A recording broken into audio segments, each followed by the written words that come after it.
میرے پیغمبر پہ درود پڑھا کرو، میرے پیغمبر پہ صلاۃ و سلام پیش کیا کرو۔ اللہ پاک نے فرمایا کہ یہ ایسا عمل ہے کہ جو اللہ خود بھی کرتا ہے، اللہ کے فرشتے بھی کرتے ہیں، اور اللہ تمہیں حکم دیتا ہے کہ یہ کام تم بھی کرو۔ ہمارے علماء نے لکھا ہے اگر کوئی بندہ آپ سے پوچھے کہ دنیا میں ایسا کام کون سا ہے جو اللہ خود بھی کرتے ہیں اور بندوں سے کہتے ہیں وہی کام تم بھی کرو جو میں کرتا ہوں، تو وہ عمل کون سا ہے؟ رسول اللہ صلی اللہ علیہ وسلم پہ درود پڑھنا۔ اللہ اپنے نبی پہ درود پڑھتے ہیں اور ہمیں حکم دیا کہ تم بھی درود پڑھو۔ ان اللہ و ملائکۃ یصلون علی النبی، سب ایک بار محبت کے ساتھ درود پاک پڑھ لیں۔ اللہم صلی علی محمد وعلی آل محمد کما صلیت علی ابراہیم وعلی آل ابراہیم انک حمید مجید۔ اللہم بارک علی محمد وعلی آل محمد کما بارکت علی ابراہیم وعلی آل ابراہیم انک حمید مجید۔ فرمایا کہ اللہ درود پڑھتا ہے، فرشتے پڑھتے ہیں، تم بھی پڑھو۔ اب میں 2-3 مسئلے پیش کروں گا، ذرا اس کو ذہن میں رکھ لیں اس آیت کے حوالے سے۔ پہلی بات یہ سمجھیں کہ اللہ نبی پر درود پڑھے اس کا معنی الگ ہے، فرشتے پیغمبر پہ درود بھیجے اس کا معنی الگ ہے، امتی نبی پر درود بھیجے اس کا معنی الگ ہے۔ جب ہم کہتے ہیں اللہ اپنے نبی پہ درود پڑھتا ہے تو اس کا مطلب یہ ہے اللہ اپنے پیغمبر کے درجات کو بلند کرتا ہے، اللہ اپنے پیغمبر پہ رحمتیں نازل کرتا ہے۔ اور جب یہ کہتے ہیں کہ فرشتے اللہ کے نبی پر درود پڑھتے ہیں تو اس کا معنی یہ ہے کہ فرشتے بھی اللہ سے دعا مانگتے ہیں اور فرشتے بھی پیغمبر کی عظمت، پیغمبر کی مدح اور پیغمبر کی تعریف کرتے ہیں۔ اور جب ہم کہتے ہیں کہ بندہ اور انسان نبی پہ درود پڑھتا ہے، اس کا معنی یہ ہے یہ اللہ سے اپنے نبی کے لیے دعا مانگتا ہے، اے اللہ ہمارے اس محبوب کے درجات کو بلند فرما دے۔ تو اللہ کے درود پڑھنے کا معنی اور ہے، نبی پاک کے درود پڑھنے کا معنی اور ہے، اور امت اور انسانوں پہ فرشتوں کے درود پڑھنے کا مطلب اور ہے، اور انسانوں کے درود پڑھنے کا مطلب اور ہے۔ دوسری بات سمجھیں، اللہ نے ہمیں 2 باتوں کا حکم دیا ہے اور خود ایک بات فرمائی ہے، یہ ذرا توجہ سے بات سمجھنا۔ فرمایا ان اللہ و ملائکتہ یصلون علی النبی، اور ہمیں کیا فرمایا؟ یا ایھا الذین آمنوا صلوا علیہ وسلموا، ہمیں کہا صلاۃ بھی پڑھو سلام بھی پڑھو۔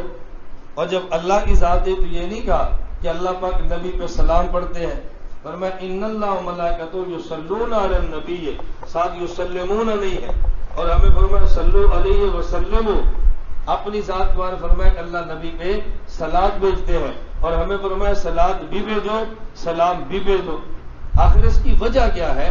اللہ نے اپنی ذات کے لیے صرف لفظ صلاۃ کا ذکر کیا اور انسانوں کو صلاۃ اور سلام 2 باتوں کا حکم دیا ہے۔ اس کی وجہ مفسرین نے فرمائی ہے کہ چونکہ سلام کے اندر 2 چیزیں ہیں، سلام کے اندر 2 چیزیں ہیں، کبھی سلام بمعنی سلامتی ہے اور کبھی سلام بمعنی اطاعت ہے۔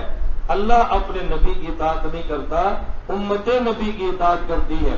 تو یہ نہیں فرمایا اللہ نبی پہ سلام یعنی اللہ بھی نبی کی اطاعت کرتا ہے، فرمایا نہیں اللہ نبی پہ درود ہی بھیجتا ہے اور تم نے نبی پہ درود بھی بھیجنا ہے اور نبی کے لیے سلامتی کی دعا بھی کرنی ہے اور میرے محمد کی اطاعت بھی کرنی ہے۔ اس لیے اپنے یہ لفظ ذکر نہیں کیا بلکہ امت کو فرمایا کہ تم صلاۃ بھی پڑھو اور تم سلام بھی پڑھو۔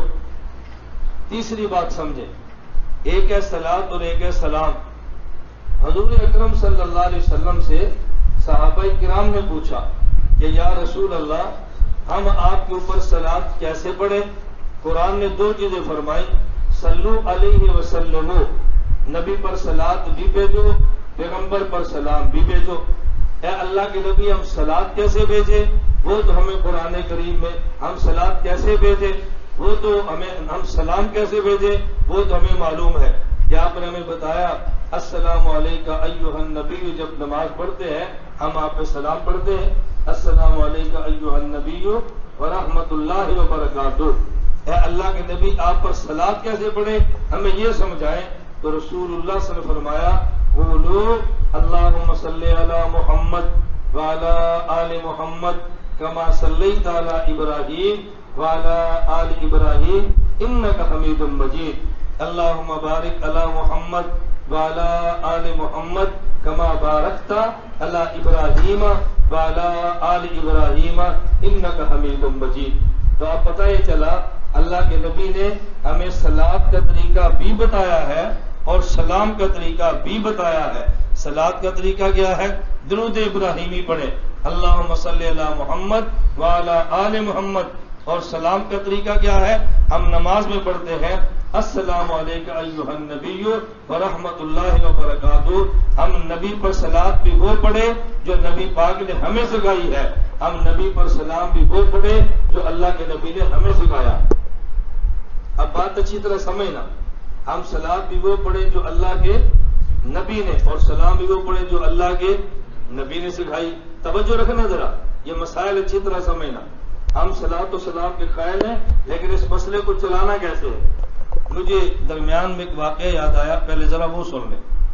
حاجی حضرت مولانا عبد الغنی پھول پوری رحمۃ اللہ علیہ، حکیم الامت مجدد الملت، مولانا اشرف علی تھانوی رحمۃ اللہ علیہ کے خلیفہ اجل، ہمارے شیخ عارف باللہ حضرت اقدس مولانا شاہ حکیم محمد اختر رحمۃ اللہ علیہ کے پیر و مرشد، یعنی میرے وہ دادا پیر بنتے ہیں اور جو مجھ سے بیعت ہیں ان کے پردادا پیر بنتے ہیں۔ حضرت مولانا عبد الغنی پھول پوری کے پاس ایک بندہ بیعت ہونے کے لیے آیا، تو جب بیعت ہوا تو اس نے بیعت ہونے کے بعد ایک مسئلہ پوچھا۔ اس نے کہا حضرت مجھے ایک مسئلہ بتائیں۔ تو میں پوچھو؟ اس نے کہا جی میں درود تاج اور درود ماہی، بیٹھ جاؤ آپ اچھی طرح بات سمجھیں، میں درود تاج اور درود ماہی پڑھ سکتا ہوں؟ حضرت مولانا عبد الغنی پھول پوری رحمۃ اللہ علیہ نے بڑا پیارا جواب دیا۔ حضرت فرمانے لگے ایک درود وہ ہے جو اللہ کے نبی نے دیا ہے، ایک درود وہ ہے جو اللہ کے نبی صلی اللہ علیہ وسلم نے دیا ہے، اور ایک درود وہ ہے جو بات کے مولوی صاحب نے دیا ہے۔ آپ بتاؤ نبی والا درود بہتر ہے یا بات کے مولوی والا؟ اس نے کہا جی حضور پاک والا۔ فرمایا درود تاج بات کے مولویوں نے بنایا ہے، اللہم صلی علی محمد اللہ کے نبی نے خود بتایا۔ آپ بتاؤ آپ کو درود کون سا پسند ہے، حضور پاک والا یا بعد والا؟ بس آج جھگڑا یہ چل رہا ہے، ہم کہتے ہیں حضور پاک والا درود پاک لوگ کہتے نہیں میرے پیر نے آکھیا سارے مرشد آکھیا ابھی چھڑ نہیں سکتے۔ میں نے کہا بھی جب اللہ کے نبی کا درود موجود ہے تو پھر آپ کو دائیں بائیں جانے کی ضرورت کیا ہے؟ یہ بات اچھی طرح سمجھ لیں، جو درود اس کے علاوہ ہے ہم اس کے بھی قائل اور مانتے ہیں، انکار نہیں کرتے، لیکن بہترین درود وہ ہے جو رسول اللہ صلی اللہ علیہ وسلم کی زبان مبارک سے نکلا ہے، وہ درود پاک بھی ہے اور اللہ کے نبی کی مبارک زبان سے آیا ہے۔ تو آپ اگر درود کی پوری برکات لینا چاہتے ہیں تو پھر وہ درود پڑھا کریں جو رسول اللہ صلی اللہ علیہ وسلم کی زبان مبارک سے نکلا ہے۔